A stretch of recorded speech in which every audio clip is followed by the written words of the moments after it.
Hello students, welcome back to my channel Surya BSc classes. I hope all you are very well. मैं हूं doctor सूरज भटनागर और आज इस video के अंदर हम बात करने वाले हैं रेक्टिफिकेशन की। डियर स्टूडेंट्स, हमने अपने लास्ट वीडियो के अंदर रेक्टिफिकेशन टॉपिक को शुरू किया था और इसका बेसिक कंसेप्ट समझा था। तो उम्मीद है आप सभी ने उस वीडियो को देखा होगा और सब कुछ समझा होगा। आज इस वीडियो के अंदर हम रेक्टिफिकेशन से रिलेटेड एक एग्जाम्पल को सॉल्व करने वाले हैं, इसलिए आप इस वीडियो को एंड तक बिना स्किप करके देखिए, तभी आप सब कुछ समझ पाएंगे। अगर आप कॉम्पिटेटिव एग्जाम की भी तैयारी कर रहे हैं तो भी मेरा ये चैनल आप लोगों के लिए बहुत ज़्यादा यूजफुल है, क्योंकि मेरे इस चैनल पर आपको वो सारे टॉपिक्स पर वीडियो मिल जाएगी जिसको आप अभी तक समझना चाहते हैं लेकिन समझ नहीं पाए हैं। तो चैनल को अगर सब्सक्राइब नहीं किया है तो अभी चैनल सब्सक्राइब कीजिए, चैनल की प्लेलिस्ट में जाइए और अपने टॉपिक को सेलेक्ट करके उसे पूरा देखिए। अगर वीडियो पसंद आए तो चैनल को जरूर सब्सक्राइब करें, लाइक करें और हो सके तो शेयर भी जरूर करें, ताकि और भी स्टूडेंट्स इसको देख करके तो सीख सकें। तो चलिए शुरू करते हैं हम अपना ये वीडियो। देखिए स्टूडेंट्स, इस वीडियो के अंदर हम रेक्टिफिकेशन से ये एक एग्जांपल को सॉल्व करने वाले हैं। रेक्टिफिकेशन का जो भी बेसिक कंसेप्ट था, जो भी फॉर्मूले थे, वो हमने अपने पिछले वीडियो में देखा था। उम्मीद करता हूँ आप सभी ने वो वीडियो देखा होगा और समझ में भी आ गया होगा। अगर नहीं देखा है तो चैनल की प्लेलिस्ट में जाकर के उस वीडियो को जरूर देखें। तो अभी उन फॉर्मूलों को यूज करते हुए हम इस एग्जाम्पल को सॉल्व करने वाले हैं। देखिए, इसमें हमें दे रखा है कि निम्न अष्ट चक्र की संपूर्ण लंबाई ज्ञात करो। ये एक वक्र है, कर्व है। x बराबर a cos क्यूब टी और y equal to a sin cube T, ये पैरामीट्रिक फॉर्म के अंदर दिया हुआ है और इसके अलावा फिर नीचे कार्शियन फॉर्म में भी कर्व की इक्वेशन दे रखी है। तो यहां पर हम पैरामीट्रिक इक्वेशन के अंदर इसकी लंबाई निकालेंगे, यानी चाप की लंबाई निकालेंगे पैरामीट्रिक फॉर्म के अंदर, यानी प्राचलिक समीकरणों के रूप में वक्र के चाप की लंबाई हमें निकालनी है और वो भी संपूर्ण। तो चाप की लंबाई संपूर्ण निकालनी है, टोटल लंबाई निकालनी है। इसका मतलब लिमिट पता करनी पड़ेगी, क्या होगी। तो अभी हम इसकी यहां पर पहले लिमिट निकालेंगे। लिमिट निकालने के बाद हम उसका डायग्राम बनाएंगे और डायग्राम से पता लग जाएगा कितनी लिमिट के बीच में हम इंटीग्रेशन करें ताकि चाप की पूरे वक्र की लंबाई आ जाए। देखिए, अगर हम इस वक्र के अंदर जो पैरामीट्रिक फॉर्म दी हुई है, x और y के मान दे रखे, इन मानों के अंदर t की वैल्यू पुट करते हैं तो हमारे पास x और y की वैल्यू आएगी। देखिए, अगर हम t बराबर 0 लेते हैं तो t बराबर 0 लेने पर x की जो वैल्यू आएगी, देखिए यहां पर 0 लिखा तो cos 0 की वैल्यू 1 होती है, इसलिए x की जगह पर 1 आ जाएगा। और y की वैल्यू क्या आएगी t बराबर 0 पर, साइन 0 की वैल्यू 0 हो जाती है, इसलिए y की वैल्यू 0 आ जाएगी। यानी t बराबर 0 पर जो वक्र है वो 0 और a बिंदु से गुजरेगा। t बराबर 0 पर 0 a बिंदु से गुजरेगा। 0 x अक्ष पर a और y की जो लिमिट है वो 0 है, y कोऑर्डिनेट उसका 0 हो जाएगा, यानी ये गुजरेगा x बराबर a और y बराबर 0। इसी तरीके से अब हम t की कोई और वैल्यू रखते हैं, जैसे 90 डिग्री रख के देखते हैं।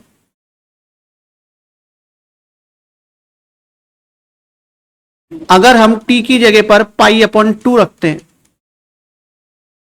तब क्या होगा। तो t की जगह पर जब π/2 रखेंगे तो x वाली टर्म के अंदर cos के अंदर π/2 आएगा, तो cos 90 की वैल्यू 0 हो जाने से x की वैल्यू 0 हो जाएगी। और y के अंदर साइन है तो साइन 90 की वैल्यू 1 होती है, तो ये b हो जाएगा। यानी कि सेकंड कोऑर्डिनेट जो हमको मिलेगा वो होगा 0b। तो अब यहां से हम डायग्राम बना सकते हैं इसका। कितना डायग्राम बनेगा, कैसे, देखिए।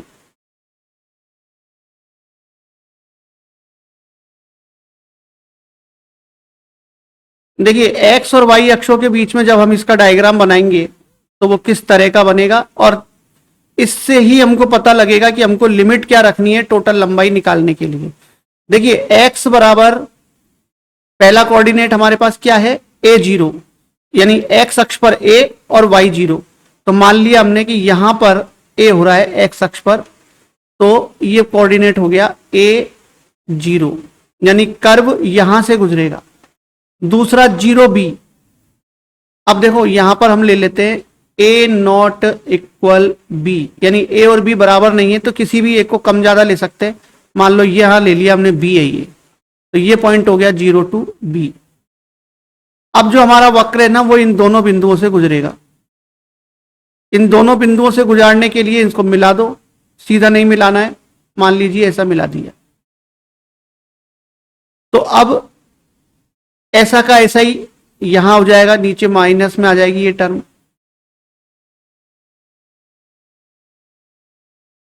इसी तरीके से यहां पर ए है तो माइनस ए इधर का हो जाएगा। दोनों अक्षों के दोनों तरफ सिमेट्रिक फॉर्म बनेगी इसकी। तो इस तरह से इसका ये कर्व बन जाएगा। अब हमारे पास ये जो x वाली लाइन है ये होता है t इक्वल टू 0, और ये जो लाइन है ये होती है 90 डिग्री पर, तो ये हो जाएगा t इक्वल टू 90। तो हमारे पास t बराबर 0 पर एक पॉइंट आया था और t बराबर 90 पर एक पॉइंट आया था, तो इन दोनों पॉइंट से हमने इस कर्व को घुमा दिया। तो अब ये तो 0 से 90 के बीच में डायग्राम बना है। अब टोटल लंबाई अगर हमको निकालनी होगी इसकी, तो 90 से 180 के बीच में, फिर 180 से 270 के बीच में, फिर 270 से 300 के बीच में जब हम इसका डायग्राम बनाएंगे तो कुछ इस तरीके का ही बनेगा। अब हम यहां पर क्या करेंगे कि यहां पर हम ये 0 से 90 के बीच में केवल ये पहले वाले भाग का ही लंबाई निकाल लेते हैं।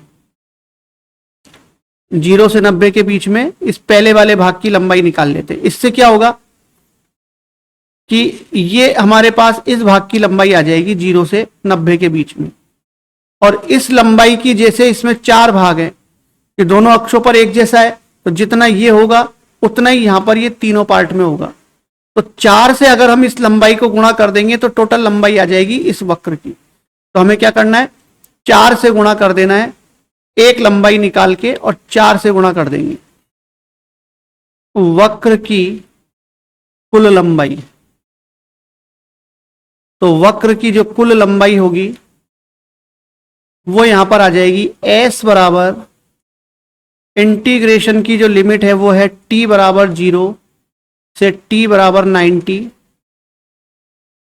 और 4 से मल्टीप्लाई करेंगे और अंडर रूट में आएगा dx अपॉन dt का वर्ग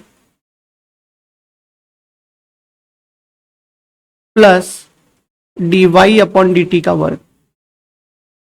तो ये पैरामीट्रिक फॉर्म में चाप की लंबाई को ज्ञात करने का फॉर्मूला होता है, और लिमिट से डिसाइड होता है कि कितने चाप की लंबाई निकालनी है। तो हमको तो टोटल लंबाई निकालनी है, तो हमने 4 से मल्टीप्लाई कर दिया 0 से 90 डिग्री की बीच की दूरी को।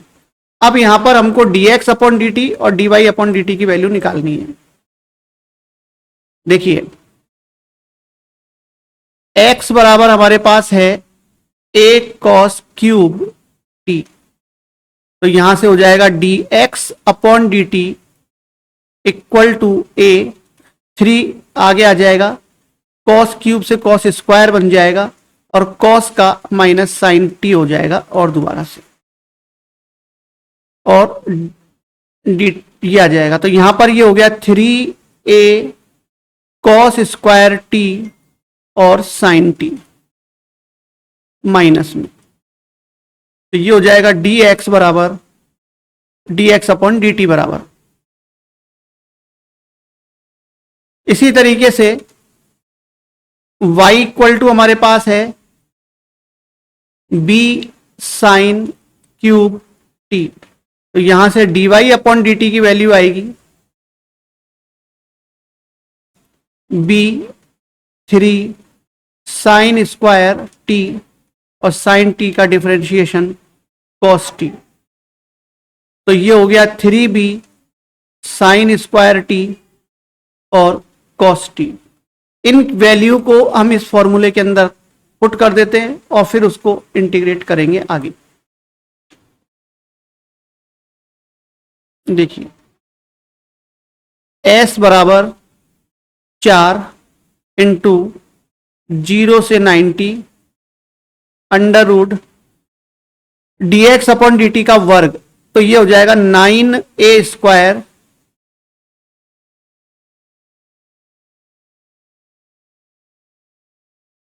cos की पावर 4 t और साइन स्क्वायर t, ये इसका वर्ग हो गया, प्लस dy अपॉन dt का वर्ग करेंगे तो ये हो जाएगा 9b स्क्वायर साइन की पावर 4 t और कॉस स्क्वायर टी।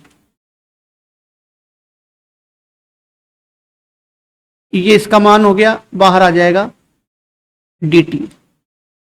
अब इसको और आगे अगर हम सॉल्व करते हैं तो देखिए 9 दोनों में से कॉमन आ रहा है, अंडर रूट से बाहर आकर के 3 हो जाएगा, जिससे ये बाहर 4 पहले से ही है तो 12 हो जाएगा। 0 से 90 हो गया लिमिट।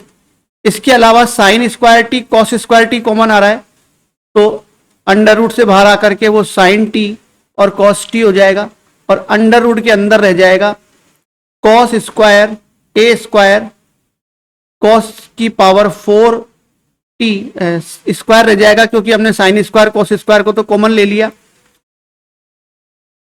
तो कॉस स्क्वायर टी प्लस यहां रह जाएगा बी स्क्वायर और साइन स्क्वायर बच जाएगा साइन स्क्वायर टी। अब ये हमको इंटीग्रेशन करना है इसका। अब इंटीग्रेशन करने के लिए यहां पर फिर से हम सब्स्टिट्यूट करेंगे एक। देखिए यहां पर हमने फिर से मान लिया, अंडर रूट के अंदर की संख्या को मानेंगे हम। A square cos square T plus B square sine square T equal to हमने मान लिया यू स्क्वायर। अब इसको डिफरेंशिएट करेंगे तो देखिए ए स्क्वायर अचर, कॉस स्क्वायर टी का 2 कॉस टी का माइनस साइन टी, तो ये माइनस आगे आ जाएगा, plus B square sine square T का 2 फिर साइन टी और कॉस टी, और टी का डिफरेंशिएशन dt दोनों में से कॉमन आ गया, बराबर हो जाएगा 2u du। अब देखिए यहां से 2 कॉमन आ जाएगा, sine T cos T common आ जाएगा, और इधर से वो 2 कट जाएगा, यानी कि अब हमारे पास रह जाएगा साइन टी कॉस टी, ये कॉमन, अंदर रह जाएगा B square minus A square D T equal to U D U. तो देखिए ये साइन टी कॉस टी और इधर से ये डी टी की जगह पर आ जाएगा यू डी यू, ठीक है। और जो ये बी स्क्वायर अपॉन ए स्क्वायर है, इससे इधर डिवाइड कर देंगे तो यू डी यू के अपॉन में ये संख्या इसकी जगह आ जाएगी। अंडर रूट के अंदर हम यहाँ पर यू स्क्वायर लिख देंगे। अब फलन पहले टी का था, अब यू में चेंज हो गया, तो लिमिट भी चेंज होगी। तो लोअर लिमिट क्या होगी कि जब हम यहां पर टी की जगह पर 0 मानेंगे तब u की वैल्यू क्या आएगी, तो 0 अगर लेते हैं, दोनों में 0 लिखते हैं, तो साइन 0 की वैल्यू 0, तो ये टर्म 0 हो गई, इधर कॉस 0 की वैल्यू 1 होकर के u बराबर हो जाएगा U square equal to A square, यानी कि u बराबर a हो जाएगा।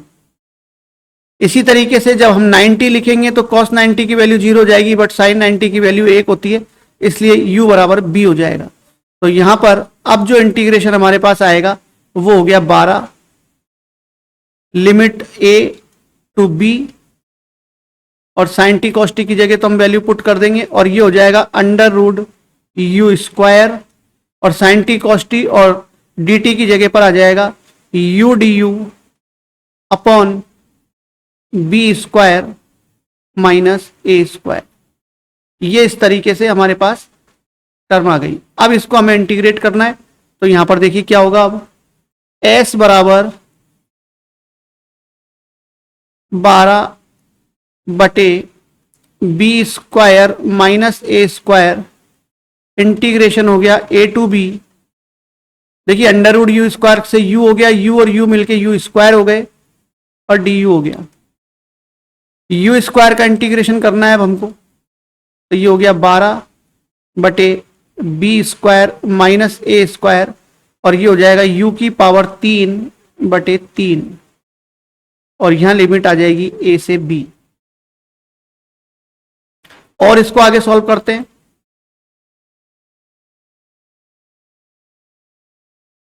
तो देखिए 12 बटे जो 3 है वो तो कांस्टेंट है, उसको हम बाहर ले लेते हैं,